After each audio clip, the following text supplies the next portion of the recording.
Rumours have found their way through the warp. A new Necron threat is stirring on the edge of Ultramar. A previously unseen destroyer lord is ripping through some of the outer 500 worlds. On an ancient tomb world, forward scouts report sightings of a newly awakened Necron force. Marneus Calgar, chapter master of the Ultramarines, and his close protection force move swiftly to engage.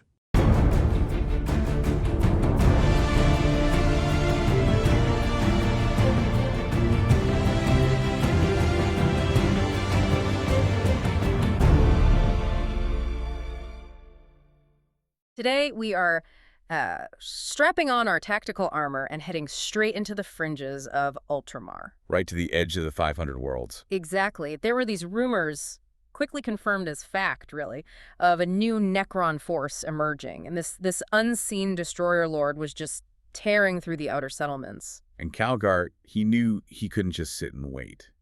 A forward scout report confirmed a massive Necron activation on an ancient tomb world, and he moved. Moved fast. He took his most elite personal retinue, his close protection force, and went in for what he hoped would be an immediate decapitation strike. But the situation on the ground was, well, it was immediately far worse than they anticipated. The sources we have detail this confrontation. Yeah. And the Necron force, commanded by an overlord Tepik, wasn't just, standard warriors and destroyers. No, this was heavy, terrifying stuff. Doomsday arcs, doomstalkers, the whole range of mechanized terror. And the critical piece of intelligence. A shard of Cetan was on the battlefield. Which changes everything. For anyone listening, this isn't like fighting a tank or even a big robot. You're engaging a fragmented piece of a literal star god. It completely shifts the strategic mission. This goes from a cleanup job to a high-stakes duel for the entire region's survival. Absolutely. So our mission today is to dig into the strategic lessons here. We're going to look at the tactical flow, the units, and why Calgar ultimately called for a strategic withdrawal. This deep dive is our shortcut to understanding the real threat the Ultramarines are facing right now. So let's set the stage. The forces. Calgar, Lord Defender of Ultramar, is leading from the front. And his unit says a lot about what he was expecting, doesn't it? It really does. He's got his 2 elite Victrix bodyguards, 3 Blade Guard, and a lone Justiciar. The Justiciar especially, a specialist in melee executions, tells you Calgar was gearing up for a grinding close-quarters fight. And his heavy support was key. You have the Vindicator Assault Tiger, the big siege tank. Right, and the specialized Ballistus Dreadnought, the Night Slayer, plus the Tech Marines, Mac and Isambard. Crucially, Tech Marine Mac is on that Firestrike servo turret with a last Talon, and that thing is famously unwieldy, a real calculated risk to bring it. A huge risk. And on the Necron side, it's a formation built for attrition. Overlord Tepik has this massive block of 20 Necron warriors. The relentless infantry line? Supported by elite immortals, Lich Guard, and all that heavy firepower we mentioned, ready to provide that long-range anti-armor punch. So we jump into the first major strategic choice. Turn 1, Ultramarines get the initiative, and Calgar immediately hits the Devastator Doctrine. What was the immediate strategic benefit of that? It's all about maximizing momentum. It's an aggressive push. The Devastator Doctrine let his slower, heavy units like the Dreadnought and the Vindicator advance and still fire at full capability. He needed to suppress those Necron heavy guns before they could set up properly. And we saw an immediate payoff from like the last unit you would expect, Tech Marine Mac and his difficult Firestrike turret. Exactly. This is where synergy comes in. Calgar uses the Oath of Moment, a crucial ability that basically paints a target. And Mac was able to steady that twin-linked last Talon. And the result? The result is they targeted and immediately obliterated a Canoptech Spider. A key mobile threat, vital for Necron repairs, just gone. A perfect start. The Infernus Marines follow up, they incinerate all the Scarabs, and the Calidus assassin, Alara, she slips behind enemy lines for a quick secondary objective. It looks like a clean, decisive opening. It did. For a moment, then the Necron main line reacted. And this is where we see the big difference between the Necrons and, well, almost anyone else. Right. That unit of 20 warriors breaks cover. The Infernus Marines pour fire into them, drop 9 of them. Against any other infantry squad, that's devastating. But this is that famous resilience trap we always talk about. It is. Before the Ultramarines can even reposition, you see the green sparks, reanimation protocols kick in, a whole bunch of those 9 warriors just get back up. It's a resource drain, a tactical nightmare. Calgar's force just expended a huge amount of firepower to face almost the same number of guns again. It immediately slows his whole plan down. Still, despite that, The Ultramarines get a clear early lead on points, 7 VP to the Necrons 3. But the Necrons hadn't really fired back yet, and in turn 2, they seized the momentum. This is the Necron response. They punish the Ultramarines for pushing forward. The Doomsday Arc just floats into a perfect firing position. And it targets the new arrivals, the Terminators. It does. That one volley of heavy support kills 2 Terminators and wounds 2 more. Calgar's reserve force is immediately diminished. At the same time, the Doomstalker is blasting the retreating Infernus Marines. The Necrons are coordinating their fire, picking off key support units. And those stubborn warriors just keep marching forward. Their gas blasters kill the last 2 Infernus Marines, leaving only the sergeant. Calgar's flanking support is just evaporating. I mean, the real problem makes its move. The Citan shard of the Void Dragon enters the fray.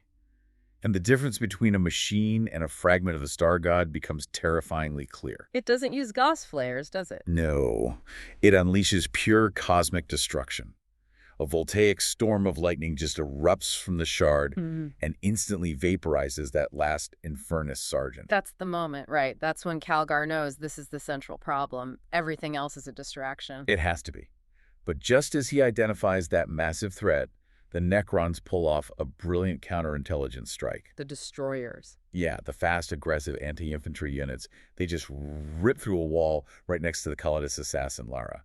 She's agile, a legend, but they're too fast, too many. They bring her down. Immediately. And they score 5 critical victory points for assassinating the assassin. This isn't just about points. Calgar just lost his deep strike intelligence, his eyes and ears. So by the end of turn 2, the battle is tightening. Ultramarines are still ahead, 30 VP, but the Necrons are closing that gap to 21 VP. The fight has completely shifted. Which forces Calgar's hand in turn 3. He sees the Citan picking off his key assets. He knows he can't win a battle of attrition against those reanimating warriors while the Void Dragon is on the table. So he switches tactics. Immediately. To the assault doctrine. This is the moment of commitment. He is throwing his best, most expensive unit, his personal retinue, into melee with a Star God. But first, they had to test its armor. Yeah. And the initial results are, well, they're demoralizing. What happened? The Vindicator, armed with a demolisher cannon that flattens bunkers, unloads on the Citan. Nothing.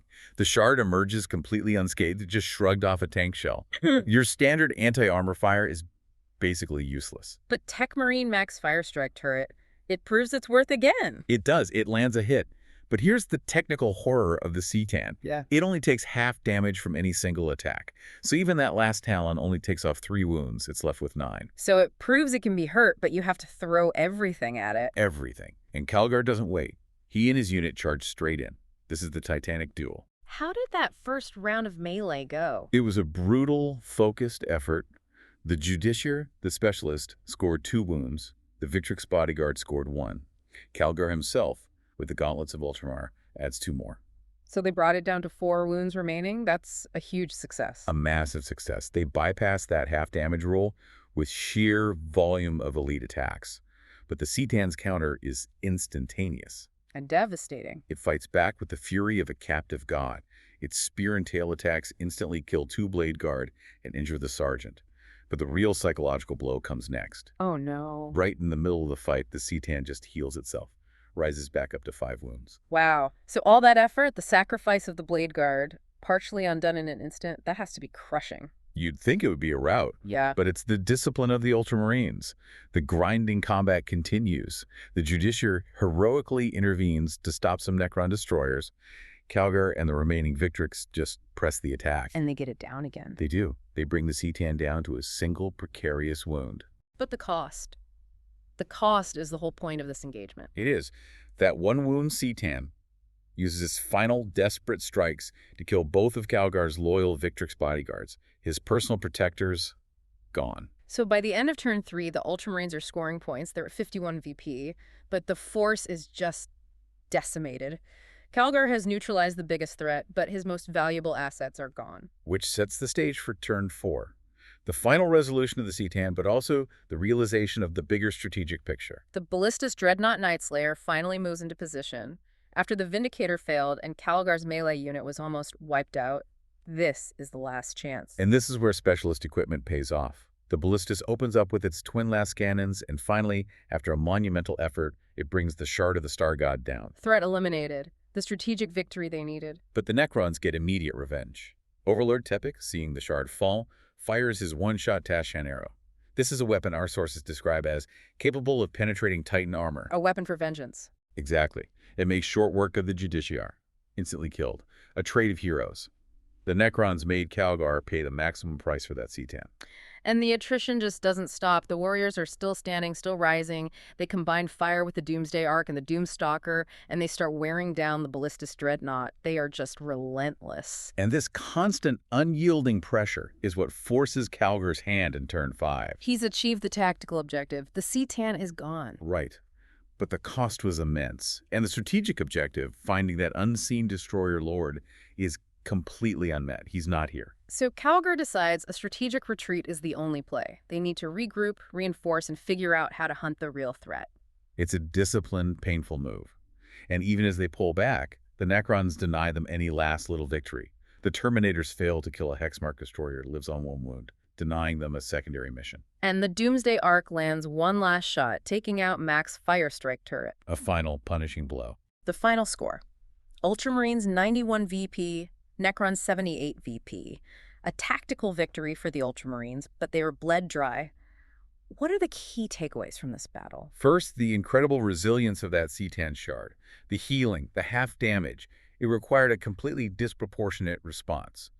Calgar had to sacrifice his Victrix bodyguards, his closest protectors, just to hold it down long enough for the Dreadnought to get a clean shot. It shows the extreme cost of fighting these cosmic-level threats. Absolutely. Second, the sheer mind-numbing efficiency of those Necron warriors and their reanimation. They're not a unit you can just rout. They are an immense resource sink. Every bullet spent on them is one not spent on the Doomsday Arc in the back line. It puts you constantly on the back foot. And third, it's the strategic validation of dedicated anti-monster gear. The Vindicator, a great siege tank, failed. The only things that worked were high-volume elite melee and the pure punch of the Ballistus Dreadnought, the Night Slayer. Calgar now knows exactly what he needs for the next fight. This battle report, it's essential. It clarifies what works and what doesn't against this Necron resurgence. But it leaves us with a profoundly unsettling question. It does. Calgar destroyed a C-10 shard. That's a victory worthy of a triumph.